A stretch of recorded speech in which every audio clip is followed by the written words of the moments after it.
this is going to be one of those cracking the capacity type conversations that I've started having more regularly and more publicly lately. In this particular one, I've titled it How I, which I'm going to go exactly into the how part, literally how I got paid $3,600 per week for 3 hours of talking in my very first week as a speaker. And the reason why I'm sharing this is because I know it's so easy to look at the end results of people and then not get the elements that that apply to get them to where they are. So anyway, as you're jumping on, say hi. And I just want to remind you, as you're jumping on, say hi, say where you're calling in from.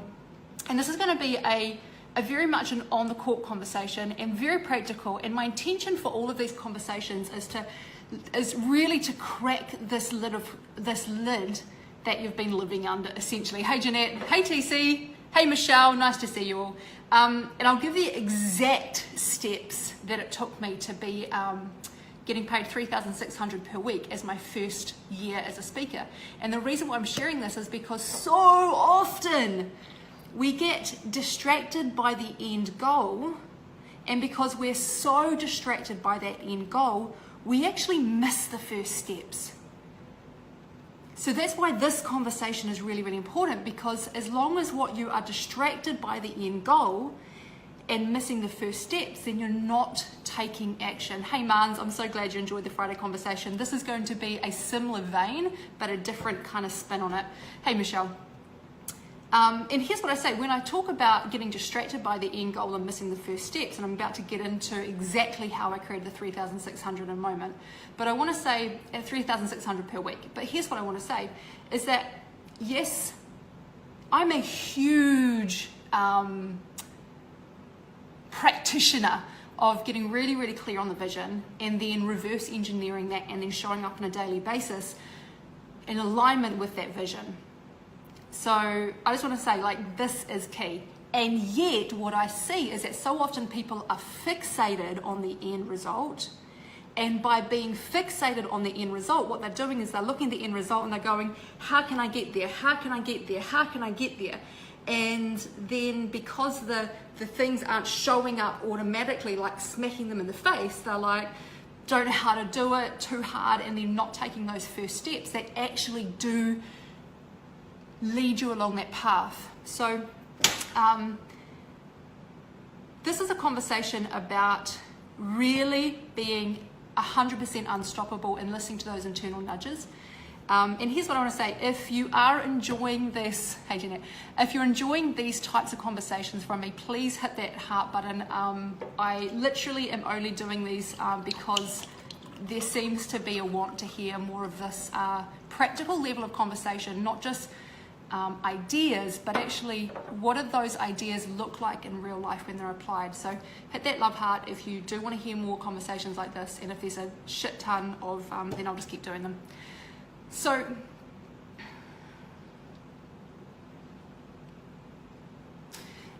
I was paid $3,600 per week for 3 hours of speaking in my very, very first year as a speaker, at a time when I saw so many other speakers talking about it was just so hard to get speaking gigs because of the economy and all sorts of stuff. And the reason I want to share this conversation is the same as all of the conversations I share, is this one key message, that we cannot wait for external circumstances to change. We must be causing the matter of changing our external circumstances. And here's the thing, we're always getting shoulder tapped with opportunities and inspiration and things that literally are door openers, but we are misinterpreting these gifts that are coming our way because we're so fixated on it having to look a certain way. And then with the fear and the looping dialogue that comes up, we just don't step up and step through.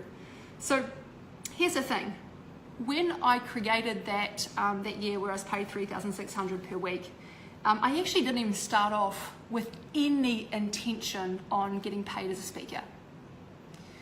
Now I want to walk you through what actually happened. So I was sitting down one night with my sister, and we were sitting around a fireplace, and we just finished skiing for the day, and we were chatting about And many of you probably know that I had 12 months where I was addicted to methamphetamine many years ago. And it was an experience that back then, at this time in my life, the time in my life when I'm sitting around the fireplace chatting with my sister, at that time in my life, it was like the dirty little secret that I had in the background of my mind, and the thing that I wanted no one to know about because I had so much shame and guilt tangled up in it.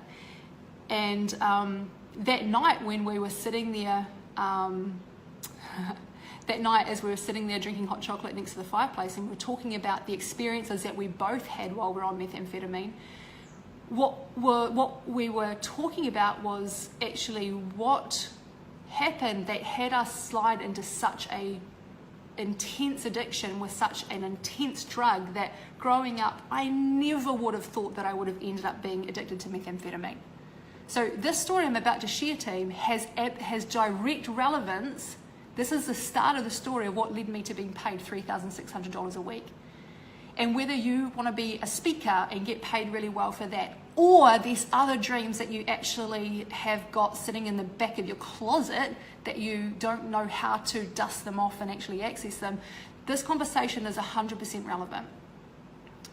So, that night we were talking about what had it be that had us slide into a drug addiction that neither of us could have predicted, and was frankly just so freaking unexpected. And we were talking about, we wish that the conversations around drug addiction nationally had, nationally and in schools and growing up and on the media had been dealt with in a different way. And this was an interesting point because we started to kind of complain about it. We started to complain about it and go, it shouldn't be, the conversations shouldn't be like this. The billboards and the media hype around methamphetamine shouldn't be focused on this. So this does have relevance, by the way, outside this little conversation here. But this was the complaint that we had. And here's the thing. I want you to know that sometimes shoulder taps and doors open and inspiration doesn't just come as like inspiration moments where the clouds part and there's like this moment of inspiration. Sometimes the door open can feel like absolute frustration and pissed offness. And that's certainly how the door opened for us that night. Now, there was a shift in the conversation where we went from complaining about what hadn't been done on the planet in relation to drugs, and a shift to actually, you know what if I could be cause in the matter of actually altering that within our country. Now, here's the thing. When that thought popped up in my head, do you think on any level I was at all resourced and capable of making a difference to how drugs was dealt with, or how people with addiction related to themselves in New Zealand? Absolutely fucking not. I felt the most unresourced possible. I felt like I had no power around that. I felt like I couldn't contribute. But what I had at that point been building my muscle of was saying yes to the things that were calling me despite knowing any idea on how to pull that off. So that night I said yes. I don't know how, but I want to affect how people experience themselves with a drug addiction in New Zealand, and I wanted to create a space around hope and possibility for people beyond drug addiction. And so then that night before I went to bed, and this time it was like 4 a.m. because like once I actually realized that actually being cause in the matter of having that, even though I didn't know how. And it's quite interesting, guys, that when we say yes to something that's shoulder tapping us, and we say yes to something that just is so far beyond what we could see as capable of, like little old me being able to cause and create, what happens is we grow to meet the vision, right? If you're always saying yes to a vision that's at the level, that's basically at your eye level, then none of your visions are going to grow you. Right? And then this becomes the ongoing reoccurring experience in life that people have experiences of just like turning down the dial 100% on what's possible in their lives. So instead of looking at a vision that was on my eye level, the vision of how can I impact and influence the way people with drug addiction experience themselves within New Zealand was like this such a big vision that I had to grow to come up to.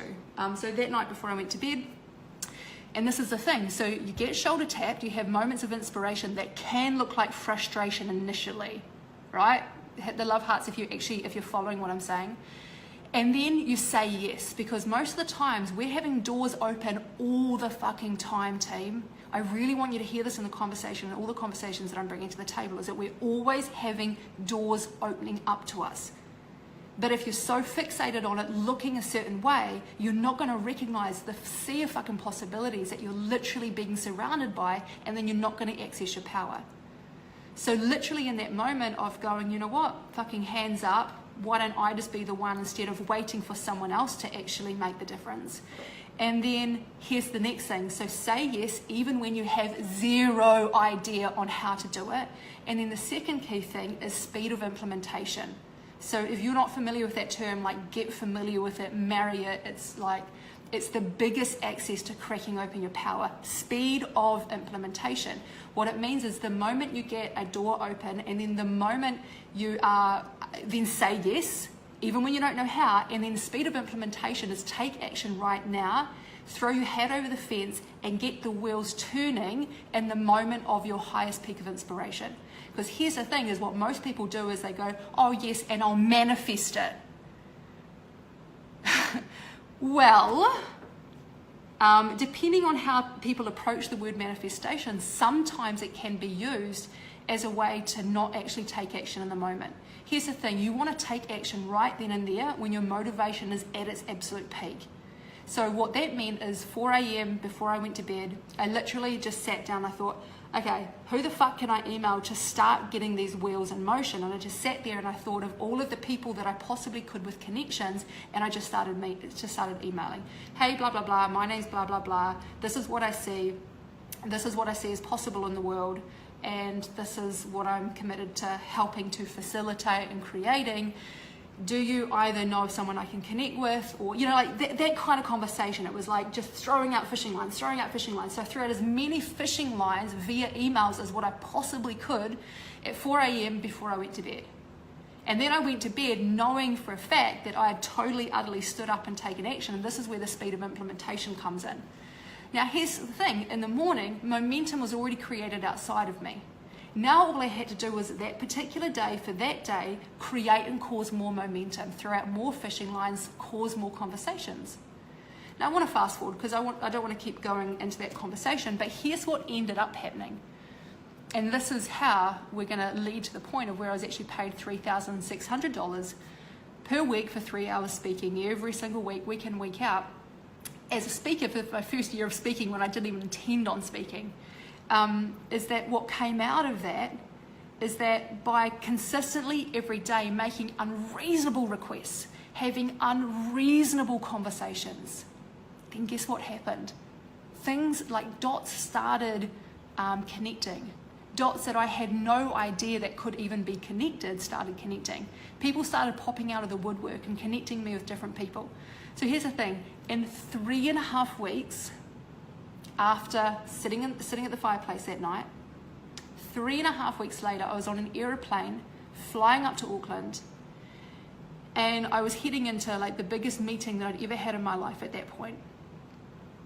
So here I am standing in the elevator, and I'm going up to the top floor in Auckland at this high-rise fucking building, and going up to the top floor, and at the top floor there was a boardroom, and I remember I was literally crapping my pants. Best enema team, and as you know, if you see my stuff, I love my enemas, but this was like the best enema of my life because I literally crapped my pants so much, because what I was walking into was a boardroom of 20 of the most influential people in New Zealand, and this meeting had been called literally from the momentum that had been generated from these constant unreasonable requests and unreasonable conversations that had been generated. So I walked into this boardroom, with 20 of the most influential people of New Zealand, with the Prime Minister's best friend, with the Chief Commissioner of the Police Force. Like, I'm talking about some pretty influential fucking people, and here was little old me crapping myself, and I had all of the stories in the background of my mind, like, what the fuck? Okay, so I'm just going to put my internal voice on speakerphone for a moment. That was that moment, and as I was actually going up the elevator, I felt like I really could have thrown up in that moment, and this is what my internal voice was saying. What the actual fuck? How the fuck do you think that you can actually make a difference here? What the fuck do you have to contribute to this conversation? These guys have got it entirely wrong, and you're going to fucking sorely disappoint them. Who can relate to that? Put the love hearts if you can get that relationship on any level and you've ever bought into that conversation for yourself. And the only thing that actually had me continue to go up the elevator and into the boardroom is because of that commitment that I'd made, and thinking, look, if this helps one person, then it's worth it. I don't know how, but that actually doesn't matter. And that's what I want you to hear in this conversation, team, is that you don't have to know how. There is no part of you that has to know how. What you need to do is answer the call and say yes and take action, and just have faith and trust that the dots are going to connect. See, that's the thing. Looking back, I can see how all the dots connected to the big difference we ended up making. But looking forward, I couldn't see any of it. So that conversation went amazingly. It was beyond what I could have imagined. I just enrolled the people in that boardroom around the possibility of a new future and a new conversation around drug addiction, one that wasn't based in pain and a future of suffering for people with drug addiction and based in basically hopelessness. The conversation that I enrolled these people in, like the decision makers of New Zealand, I wanted to enroll them in what was possible for people with drug addiction. So I enrolled them into a conversation around hope and possibility beyond drug addiction. Because when we shift the conversation, especially with change makers, then so much can shift. So here's what came out of that. We created a massive big billboard campaign. I managed to get that funding from the local DHB. We created an awesome big billboard campaign which focused on getting help and the possibility and what's possible. A music festival was created, and there was 1,000 people there, and we shared stories of hope and possibility beyond addiction. Just so much. But here's where, and lots of other cool stuff, but here's where it gets to the point of this whole conversation that you may or may not have come in for, which is, how did I actually get paid for speaking at that level, and get paid at a time when I heard so many other speakers going, there's no speaking gigs around. You know, have you heard that, or have you noticed yourself say that, whether it's in relation to speaking or whether it's in relation to anything else, you know, the economy or this or that or people or blah blah blah. So it ended up being that because this had caught attention through newspapers, through magazines, through TV interviews at that time that I did, someone came forward and offered basically a trust a shit ton of money to pay me to go around and speak at schools and get on, basically create a talk and then do it just repeatedly at all different schools throughout the North Island in New Zealand. And so that's how I got to be speaking. It wasn't because I started off going, so I want to become a speaker and then looking for speaking opportunities. Hit the love heart, team. If you're hearing the key message in this, please hit the love heart. I want to know if it's landing or if I need to drive home the message any further. But here's the thing, is that sometimes we can be so distracted by what we think the end goal has to be, or we think the end goal is, that we're missing those first steps.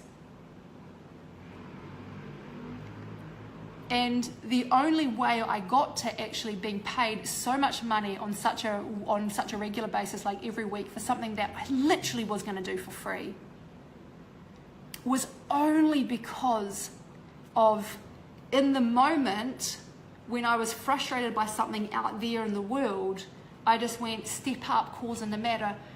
How can I make a difference here? And then I answered the call every single day and stepped up unreasonably, and that created something which was so much bigger than myself and got attention that then had me be able to have this opportunity, this fucking amazing opportunity that was being speaking. And here's the thing, for people who are willing to step up in life and actually be the solution, there is so much funding and there is so much resources and there is so much money that's available. But for people who are going to sit there and complain about why other people aren't stepping up and why the opportunities are so scarce and why it's so hard for them and why they can't because they don't have enough time and why they can't because they don't have enough money, well, guess what? They're going to fucking get met at that level, 100%. If they're just showing up in a constant fucking complaint about the world and the opportunities that are available for them, they will totally get met at that level. And then they'll continue to get experiences created at that level and then continue to get evidence of why it's so hard and why not. But if you step up and you answer the shoulder taps and you realize that you want to have problems that are worth having problems. I'm going to say that again. So often in life, we're in problem avoiding mode. We're trying to avoid problems. We're trying to eliminate problems in our life. And because of that, we loop around at the same level again and again and again, and we don't expand our life beyond that. See, here's the thing. Don't even bother trying to eliminate or avoid problems at all. You want to have problems that are worth having. And here's the thing, when you step up and you have problems that are worth having, it'll take your mind and focus off the problems that you're dwelling on that actually are at a low level. Here's the interesting thing, as a byproduct, that particular year that I took that on, there was some key things in my life that had felt like problems that ended up just sorting themselves out because I wasn't fixated at a low level. Hit the love heart team if you're hearing this. Let me know if it's landing. And if you want to put in comments, feel free to put them down as well. There's so much more I could say on this. Actually, I'm going to share with you one little thing in a moment because I think this one here it was well beyond what the $3,600 was per week. But before I share that, I want to say that tomorrow I kick off the free 4-day live training. So this is free 4-day live training. So you can go to powerhouseactivation.com or just if you just put if you comment below me please, then my team will actually just send you the link personally, so you don't even have to worry about going to the URL or remembering it. So comment below me please, and one of my team will hook you up with the link to register for that free 4-day training. And what we're going to be doing in the awesome anyone else team, if you want to connect with that free 4-day training, I'm going to go really deep on the exact specific ways to get unstuck. If you have been stuck in at whatever level it is, we're going to be literally trained, supported, and to step up to that next level. But here's the most important thing that came out of the whole conversation for me at that time in my life. So I was at a school and I just finished speaking at this particular school, and I was speaking in their hall, and it was Naraya Yeshuaran, awesome. So I was speaking at the school, and it was in the school hall, and there was I think about 200 kids in the school hall. And then just afterwards, I left and I finished the talk, and I went out to the car park to go home. And as I went out to the car park to go home, there was just this really young girl standing in the car park, and I just saw her. She was kind of like going like this with her fingers, and then she came up to me. And she came over and she said, really, really quietly, just thank you. And then she told me that she had been thinking of committing suicide. And she said that through the conversation and through the talk that she actually saw that there was another possibility for her beyond that, and she had decided not to. So I just want to say that actually, without having answered that call back in that night, sitting next to the fireplace and thinking that it was up to someone else, like it was up to the decision makers and the policy makers in New Zealand to make the difference, then I wouldn't have got my own power in being able to cause change, and I wouldn't have said yes, and I wouldn't have taken immediate action, and I wouldn't have done those things, and that wouldn't have had me there in that particular school hall that day, sharing that conversation and that young lady hearing. So here's what I want to say. You're not too little to make change. And in fact, you actually have a responsibility to own your power to create and cause change. And you are always having opportunities coming your way. There are doors opening all the fucking time. You are surrounded by a sea of possibilities to make a difference to yourself and to the lives of people around you. But you got to say yes. And here's the cool thing is when you open any door, like any door, doors are attached to doors and it creates a domino effect. And it will lead you to a place that when you look back, you can see how the dots connected and you realize that that initial saying yes, even though you had no fucking idea how, led you to where, beyond where you even thought you could have gone. But you gotta initially say yes, despite feeling afraid, despite having zero fucking idea how, and then you take immediate action on that yes.